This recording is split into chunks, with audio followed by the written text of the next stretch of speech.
आज मेरे वानर वीर मुझसे भिन्न हो रहे हैं। जिस मर्यादा और धर्म की मैंने स्थापना की है, मेरे वानर वीरों का बलिदान, उनका परिश्रम और उनका समर्थन उसका आधार था। आप सभी खड़े होकर इनका नमन कीजिए। इनके बिना मैं अपने उद्देश्य में कभी सफल नहीं हो पाता। आपके साथ और समर्थन के लिए ये रामराज्य सदा आपका आभारी रहेगा।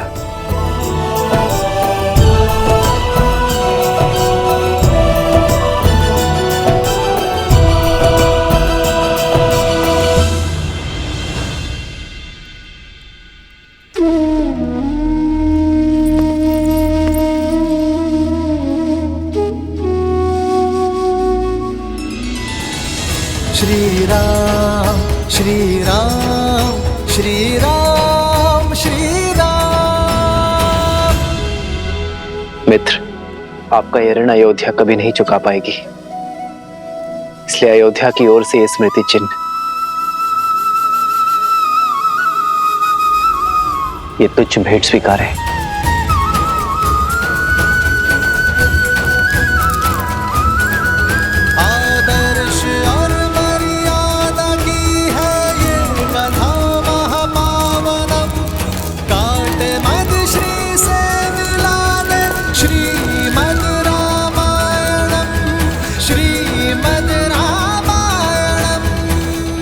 मित्र, आपके साथ रह के हम वानरों ने केवल धर्म का ज्ञान ही नहीं पाया, अपनी शक्ति का परिचय भी पाया। जाना कि संसार के हित के लिए संकट का सामना करना ही सच्ची वीरता है।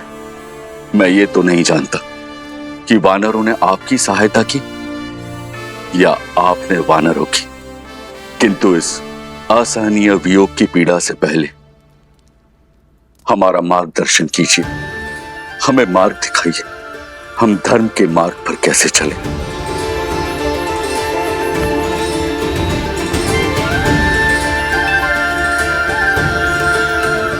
मेरे वानर वीरों,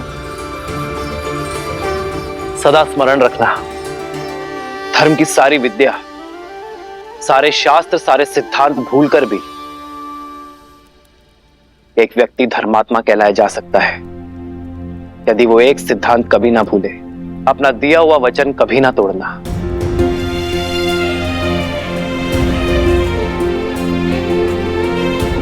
यही वो ज्ञान है जो जीवन को स्वर्ग और नर को नारायण बनाता है।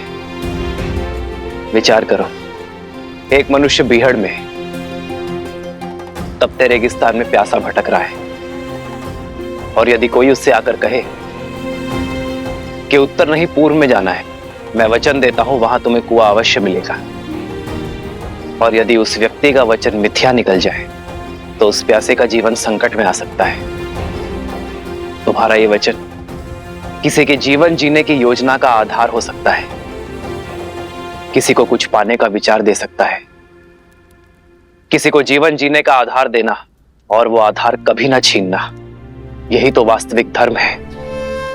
यदि किसी व्यक्ति का जीवन वचन टूट जाने के कारण संकट में आता है तो पाप वचन देने वाले को ही लगता है। ये बात हर राजा, हर नेता, हर नायक को स्मरण रखनी चाहिए। रघुकुल की भी तो यही रीत है, प्राण जाए पर वचन मिथ्या ना हो पाए। रघुकुल रीत सदा चली आई, प्राण जाए पर वचन न जाए। हनुमान, चलो। कहां महाराज? मैं नहीं जा सकता। मुझे अभी अभी वचन की महानता सिखाई प्रभु श्री राम ने। मैं अपना वचन नहीं तोड़ सकता। कौन सा वचन हनुमान? किसने दिया तुम्हें? प्रभु श्री राम का सेवक रहने का वचन, जो महाराज मैंने दिया स्वयं अपने आप को। मैंने अपने प्रभु की परछाई बनकर रहने की सौगंध खाई थी। यदि महाराज आज मैं इस अयोध्या से चला गया तो मुझे भारी पाप लगेगा, वचन तोड़ने का पाप। तुम्हारा स्थान किष्किंधा में है हनुमान। नहीं जामवंत जी, मेरा स्थान किष्किंधा में तब तक था जब तक मेरे प्रभु श्री राम वहां पर थे। लंका में तब तक था जब तक प्रभु श्री राम ने वहां पर प्रवास किया। हनुमान, जब तक तुम चाहो तब तक यहाँ रह सकते हो। परंतु देवी, वहां किष्किंधा। वहां नहीं महाराज, यहाँ पर मेरा हृदय मेरी माता सीता और मेरे प्रभु के चरणों में है। आप सोचो, जिसके हृदय में प्रभु श्री राम और माता सीता हैं, भला उसका स्थान कहीं और कैसे हो सकता है?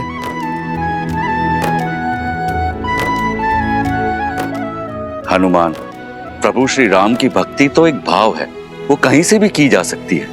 भक्ति के लिए स्थान नहीं, भावना चाहिए। महाराज सुग्रीव, वही भावना ने मुझे यहाँ इस स्थान पर रोक रखा है।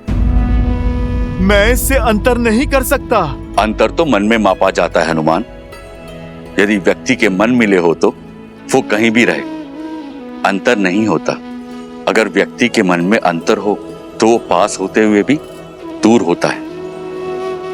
श्री राम तो रोम रोम में, इस भू के हर कण कण में है।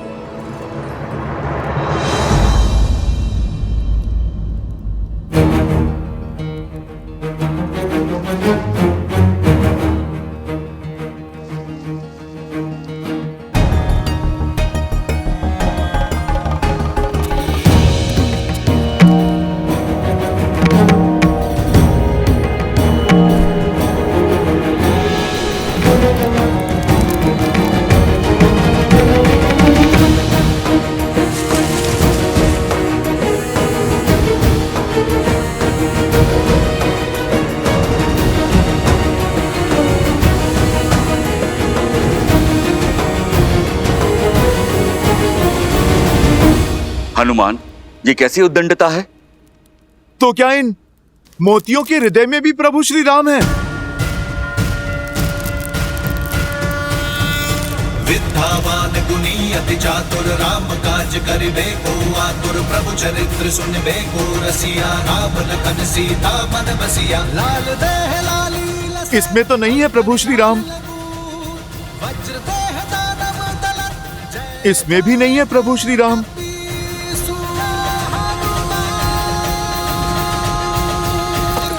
प्रभु श्री राम तो किसी वस्तु में भी नहीं है। प्रिय हनुमान, हृदय में श्री राम की छवि होने का अर्थ ये नहीं है कि सत्य में उनकी छवि वहां दिखाई दे। ये तो बस कहने भर की बात है। नहीं नहीं लक्ष्मण भैया, भक्ति में जो कहा जाता है वो सत्य में भी होता है। प्रभु श्री राम को हृदय में बसाना और बसना ही क्या, यदि प्रभु की छवि इस हृदय में ना उतर जाए, स्वयं और इस संसार को दिखाई ही ना दे। अरे रहने दीजिए हनुमान जी, मान गए आप नहीं जाना चाहते यहाँ से, पर ऐसे असत्य तो मत कहिए। अच्छा बताइए, क्या आपके हृदय में श्री राम की छवि दिखाई देगी?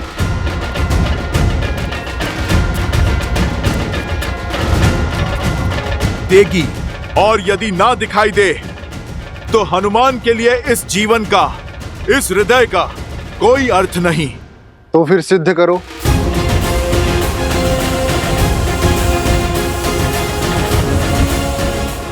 मैं अभी इसी क्षण सिद्ध करूंगा कि प्रभु श्री राम के प्रति मेरी निष्ठा सच्ची है, कि मेरे इस हृदय में मेरे प्रभु की छवि बसती है।